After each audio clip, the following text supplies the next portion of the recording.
Hello everyone, I'm back again. I figured while I'm waiting for my Star Wars The Old Republic to patch up to date with whatever recent download it has, I'd work on creating a new deck. Give me a chance to re-walk through this with people who have missed the original one.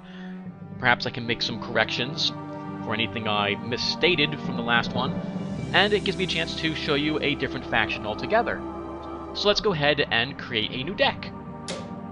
So, as before, we have to pick one of these four factions. We're going to pick the Xenopods today. It's a race we haven't seen much of yet.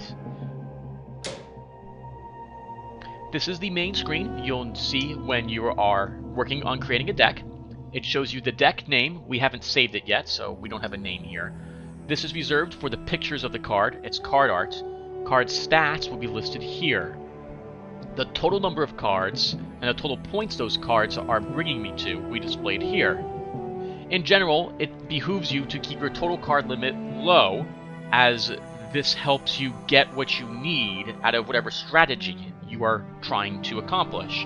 An example would be Magic the Gathering or L5R, or a game like Dominion. You don't want to spread yourself too thin by getting a bit of everything, because then you have no real strategy behind your deck. Your points indicate the type of deck maximum you will be playing. The limits are 175, 225, and 275. If you've played any miniature war games, those generally have a point limit. This would be the equivalent. You cannot make a deck that's over 275 points and use it in the game. Down here, we can see the number of heroes, units, facilities, and air support that we have in our deck total. It's important to try to balance these out. You don't want to have 50 units with only 5 heroes and 5 facilities, because you're not going to be guaranteed to get a hero or a facility you need in your hand at any one time. I find a healthy mix is 50% units and then 24% heroes and facilities. I might take some units down to add air support if I want air support in the game. Here in the center area, we have the groupings of the different types of units, heroes, and infrastructure that we'll be using during the game. Sounds like my Star Wars finished, but I'm going to keep doing this for a little bit anyway. This is a tabbed slot. Over here are tiles, also grouped by tiles that give us tons of resources. Secondary resources, these will not be as many as the core resource tiles. Minefields, and terrain tiles. It's usually best if we start making a deck by figuring out how many resource tiles you want to start with. So for this, let's take a look at what we have here. A tile is a hex which we'll be placing on the board. It's guaranteed to show up and we know exactly where it is. And furthermore, we'll be able to place our stronghold on one of these tiles. These also all count as explored, so we won't encounter any special types of terrain or any types of crazy encounters on these, nor will these contain extra resources or finding resource or ammunition caches out there. So here's a picture of what it would look like if deployed on the map. Here's the point cost, 5 points to add it to this. This is the resource base. These hexes produce resources if they have numbers of them, like this. This produces 1 human, 1 material, 1 tech, and 1 energy resource per turn. You could consider these to be the different mana types in Magic the Gathering. If this was a real-time strategy, you could consider this like crystal and gas, or gold and oil and wood, or what have you. Your cards will need certain amounts of certain types of resources to deploy them from your hand onto the game board, where you may begin using them to smash your enemies into smithereens. We see the movement cost for the tile. It takes that much movement to move it into the tile. If a unit only has a movement cost of 1, it can enter a tile even if that tile required a movement of 3. But to do so, it would have had to begin its movement 1 space away from that tile. So tiles with increased movements are good at slowing down speedy armies in the game. Finally, we have a little bit of lore. Not all cards have lore on them. Most of the tiles do. We can see that this ground is excellent for my stronghold and offering good initial resources and easy access for construction. We've also got the spawning grounds here. Spawning grounds is 5 points as well. And we can see that its resources are slightly different. This produces 2 human, no materials, 1 tech, and 1 energy. If we decide we only want humans and no materials, materials would be like scrap metal, demolished structures, etc. Energy would be canisters of fuel or whatnot, and tech would be just, I don't know, tablets or iPods, salvaging science-related material for conduits or electrical connectors or what have you. In any case, we actually have a choice, because a lot of the cards that the Xenopods use, I always forget their name, I always call them Cthulhu's, they don't use a lot of materials. So we're gonna take materials anyway here, because I would like to add a few material costing units to this army. We're going to start with a simple Platonic Wastes, and we add it here. This giant window just lets me move this hex anywhere I want, just for my own sorting. You'll note that the cards and tiles are different. Tiles have the same idea in that you can have between 1 and 5 tiles total for a deck. You're allowed a total point maximum of 5, 10, or 15.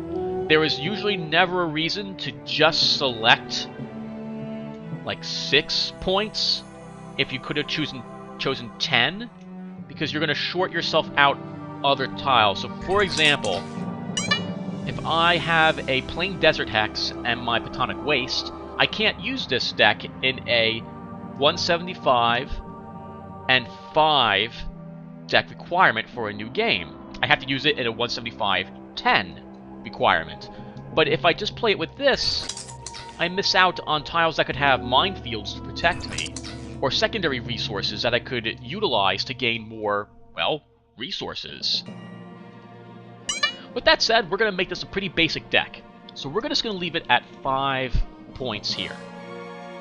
Now let's give it a good name. I have no idea what a good name would be for these guys, so we'll call it Key and Gate. 175, 5. This helps me realize which decks are what. Okay, so now we've saved the game. We see the name of the deck up here. We've gone over some of the resource tiles. Let's look at some other ones. Here's New Panath. New Panath is 8 points, produces 2 human resources, 1 of every other. It has a movement cost of 3. This is fantastic because movement points affect both the movement of an army, as I explained, in order to get into this tile, and it also affects supply ranges.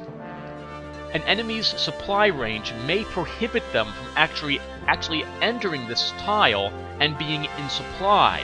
When an army is out of supply, it suffers massive penalties to its movement, attack, defense, and resistance rolls. This is great if we take New Panath, or New Nath, because with the 3 movement cost, it's going to be really hard for someone just to enter this willy-nilly. A defense bonus of 2 is also really helpful for the squad who's in here.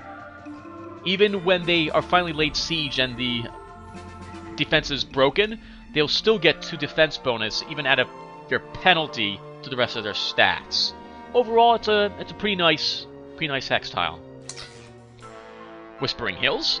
2 movement cost and 1 defense bonus, not quite as defensive as New Panath, but it does offer 2 humans and 2 energy with 1 tech, so if I was making a deck without any materials, and I was willing to go to at least a 10-point minimum, this would be a pretty good tile to choose.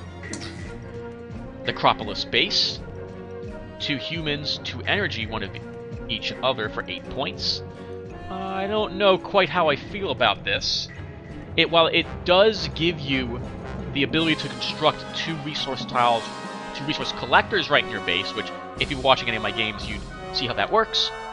It is cheaper for me to actually just get the spawning grounds and then take a secondary resource tile that would produce the energy. The penalty there is I'd have to make an army, put a hero in it, move them out of the base to get there, and then construct that resource collector. Here's a necropolis base. Oh wait, no, sorry. Wait. Okay, yes, alright, I'm sorry. We already covered the necropolis base. Here's Badlands instead. Badlands has 2 humans, one of every other, has a movement cost of 2, a defensive bonus 2, but it also has tunnels for an additional +2 defense. The Lermian Badlands will not be easy to be conquered, especially if I have good, solid defensive units in there. It might take a while to hammer down my defenses and destroy me. The Langian Plateau. Oh, I like the names. Plateau of Lang. Oh, that's awesome! Plateau of Lang!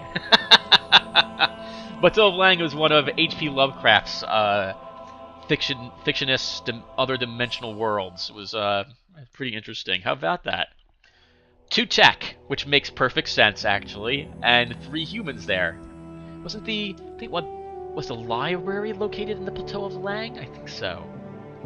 The small plateau provides excellent resources. Not a lot of defense there, though. The Vaults of Zin. At 10 point cost, this is the most expensive tile we can place in our deck.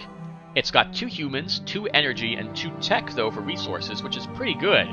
But movement cost of 3 and a total defense bonus of 5 makes this a really solid starting tile. I'm going to briefly go over these. We don't need to pay too much attention to them. Secondary resource tiles are basically 1 movement cost tiles, and they either produce 1 resource of your chosen type, or some combination of resources instead. The single resource tiles cost 2 points, with the pairings costing 4. Again, holding pans is really nice because we really need energy and humans in order to do anything as the